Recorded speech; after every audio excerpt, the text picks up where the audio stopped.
My name is Lucy, and right now I live with my husband Alex in the same house as his parents. We bought this house 3 years after getting married, but shortly after we moved in, Alex's parents unexpectedly showed up.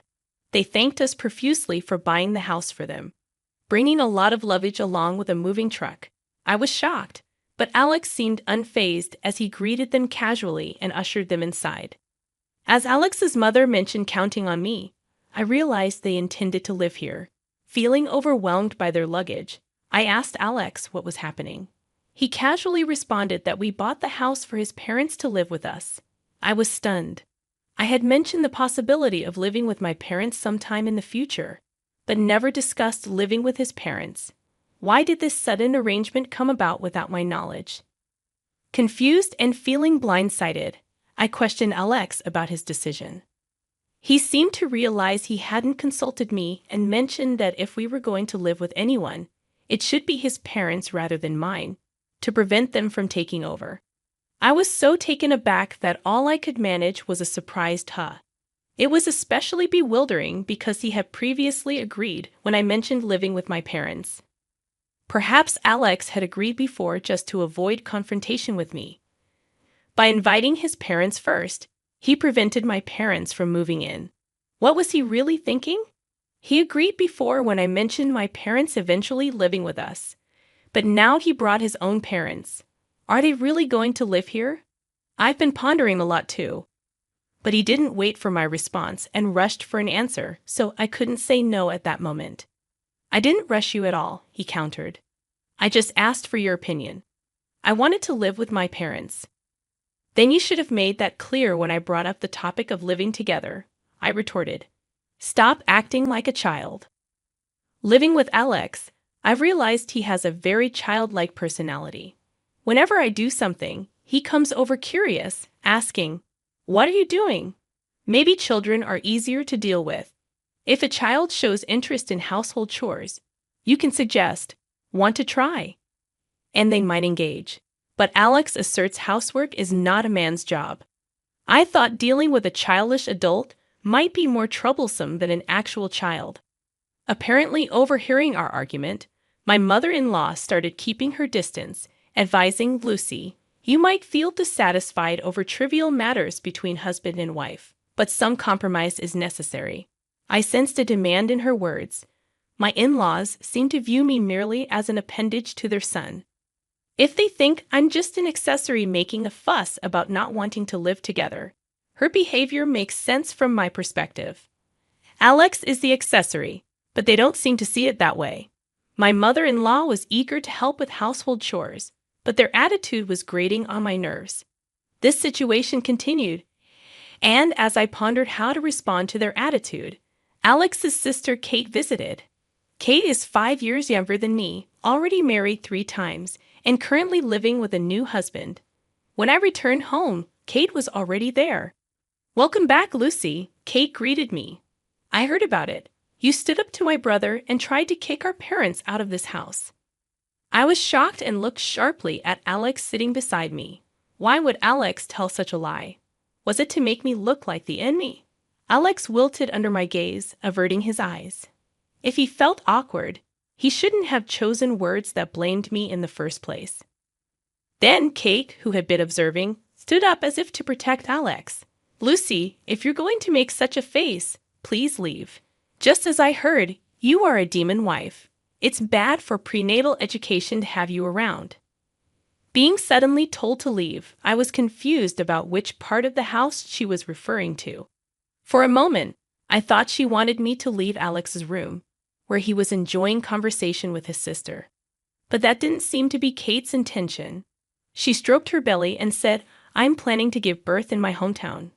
So, Lucy, I don't want you in the house, at least until my child comes into this world." Confused, I replied, "What do you mean?"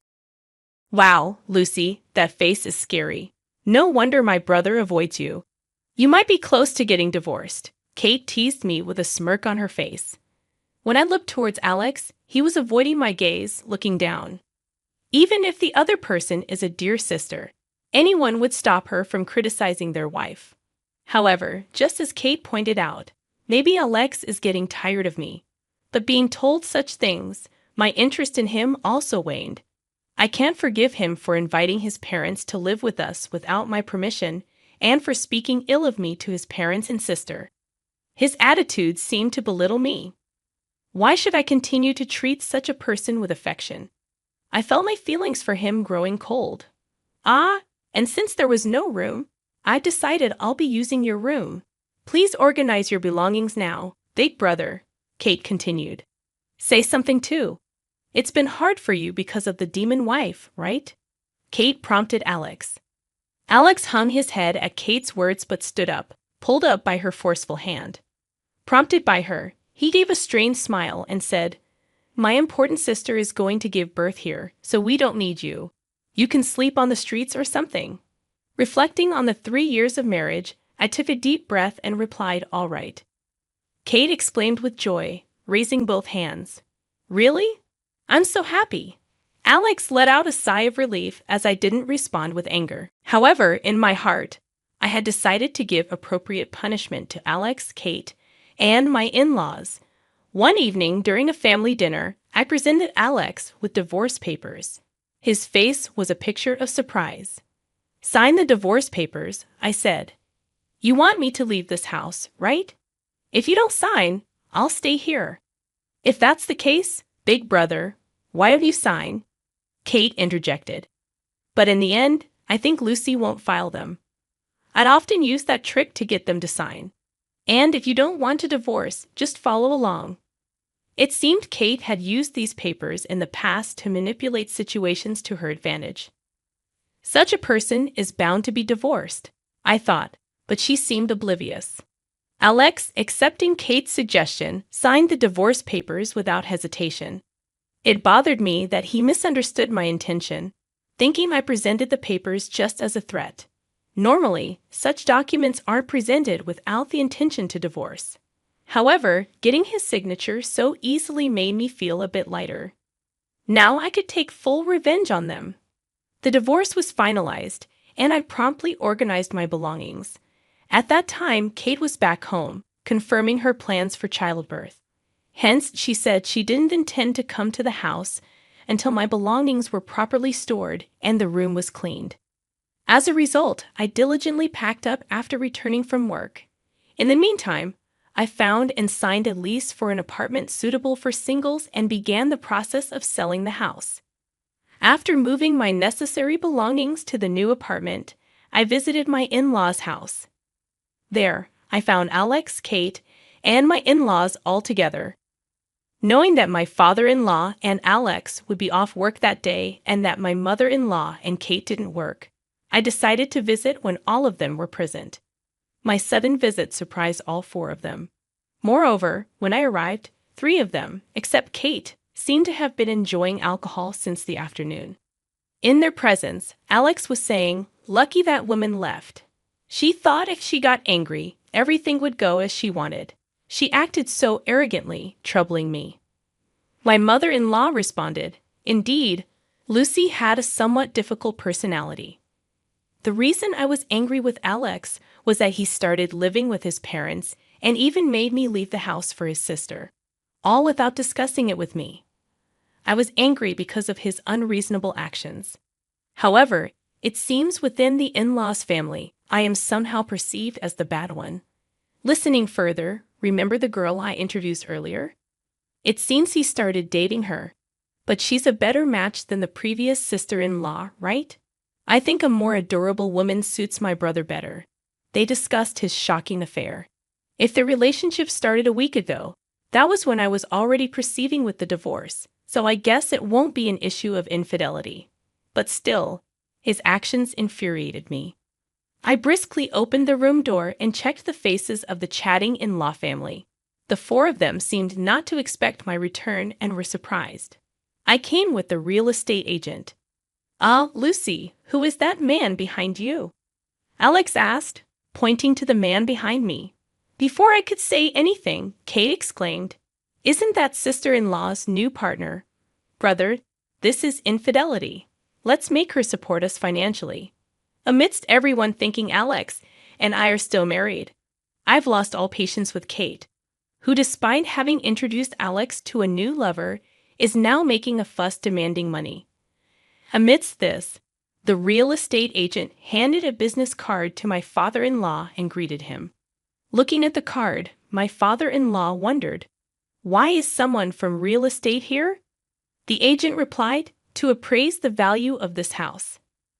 My in-laws exchanged glances and started laughing. "We plan to continue living here, so no appraisal is needed." However, the agent clearly stated, "Actually, this house is in Lucy's name. She wishes to sell it, so we are proceeding with the sale." Upon hearing this, my in-laws showed expressions of surprise, seemingly unaware of this fact. Perhaps Alex hadn't accurately conveyed this information. Alex said he would explain the details himself, so I left it alone. However, from my in-laws' attitude, it was clear that they had not received this information. They seemed to think I was just a burden and that Alex was supporting me by buying this house. So I planned to explain the truth about the house's ownership and financial aspects to Alex and his parents if the situation doesn't improve after a while. However, before I could explain, Alex's sister, Kate, appeared and kicked me out of the house as the owner. Therefore, I judged the dialogue with this in-law family became difficult and decided to take direct action. That action was to find a new home for myself, complete the move, and then promptly sell this house. Alex seemed to take Kate's words at face value and was complacent, thinking I wouldn't divorce. Seeing Alex's surprised face, I sighed inwardly. Since I, the owner, was kicked out of this house, it makes sense to sell it, I explained. It might be, but this residence is mine as well. And since we're married, it's also yours, right? Now my parents and sister are living here too. So, whether you or your family are here, it's irrelevant to me. Besides, we divorced quite some time ago. You signed the divorce papers, right? I submitted them to the city hall immediately. At my words, Alex seemed shocked and said, "What?" He seemed to think the divorce papers were just a threat.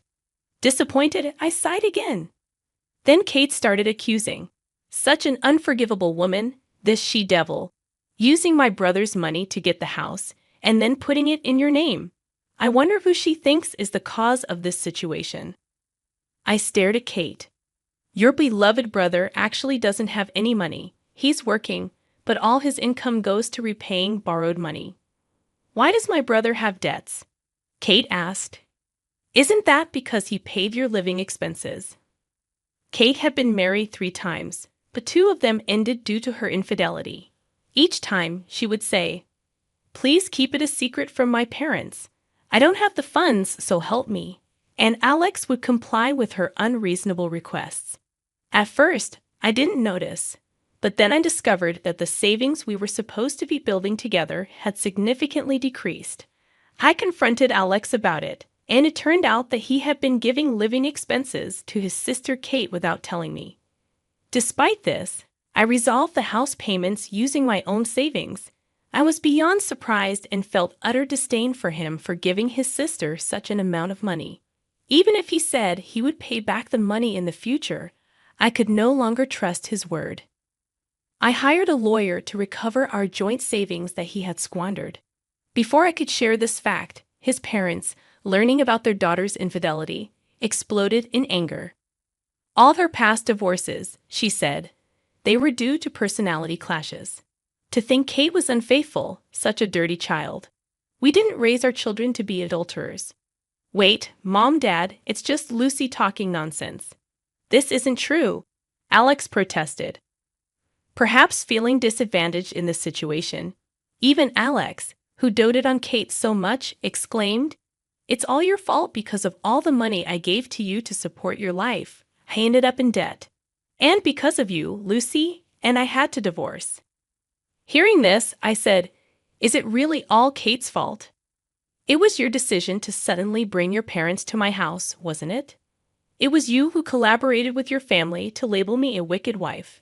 And to think, just because your sister is your favorite, you plan to drive me out of the house, eventually leaving me to live on the streets. That's ridiculous." He tried to cling to my leg, but I kicked him away. I'll be getting back all the money I paid on your behalf. Prepare yourself. I'm coming with my lawyer tomorrow." With that, I left the house. While we were talking, the house valuation was completed. Fortunately, it looks like the house will be sold as I hoped. The next day, when I showed up with my lawyer and explained the list of expenses he had wasted, his parents, looking at it seriously, said, "So much money existed. Yet because of Kate's actions, they glared sternly at Kate, who was at the corner of the room." It seems his parents came to the house believing Alex's words about taking care of things from now on.